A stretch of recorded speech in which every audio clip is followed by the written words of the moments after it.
ब्राह्मण समाज सहसा सर्व प्रकारच्या डाळी ज्या असतात त्या आहारात घेतात, खातात. पण मसूर डाळ जी आहे, लाल रंगाची जी डाळ असते ती खात नाहीत. यामागं कारण म्हणजे त्या डाळीला मांसाहाराच्या समान ब्राह्मण समाज मानतो. आता ही जी श्रद्धा आहे याच्या संबंधित रंजक गोष्टी ज्या आहेत त्या आपण जाणून घेऊया. एका श्रद्धेनुसार जेव्हा भगवान विष्णूंनी स्वरभानू नावाच्या राक्षसाचे शिर कापले, तेव्हा त्याच्या रक्ताच्या थेंबातून एक मसूर डाळीची उत्पत्ती झाली, असं एक स्टोरी आहे.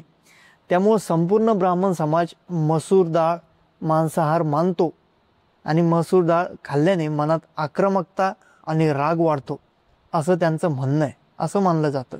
ब्राह्मणांच्या मनात अशा भावना येऊ नयेत म्हणून साधू संत आणि ब्राह्मण मसूर डाळ खात नाहीत. मसूर डाळ जी आहे ती कामशक्ती वाढवते असं म्हटलं जातं. ही स्थिती ब्राह्मणांसाठी योग्य मानली जात नाही. त्यामुळे प्राचीन काळापासून विद्वानांनी, जे विद्वान लोक होते त्यांनी मसूर डाळ जी आहे ती खाण्याची मनाई केली होती. आता मसूर डाळीचा वापर तंत्रमंत्रांनी सुद्धा केला जातो, त्याच्यात सुद्धा केला जातो. या कारणामुळे सुद्धा ब्राह्मण आणि साधू संत ही डाळ खाणे टाळतात, कारण याच्या सेवनाने मन आणि मेंदूमध्ये अशुद्ध विचार निर्माण होतात. आता असं शास्त्र म्हणतं. पण आता ही जी माहिती आहे इंटरनेटवर उपलब्ध आहे, ह्याचा आधार घेऊन मी पंडितराव हा व्हिडिओ बनवत आहे आणि याची मी पुष्टी करत नाही कोणते हे खरं की खोटं.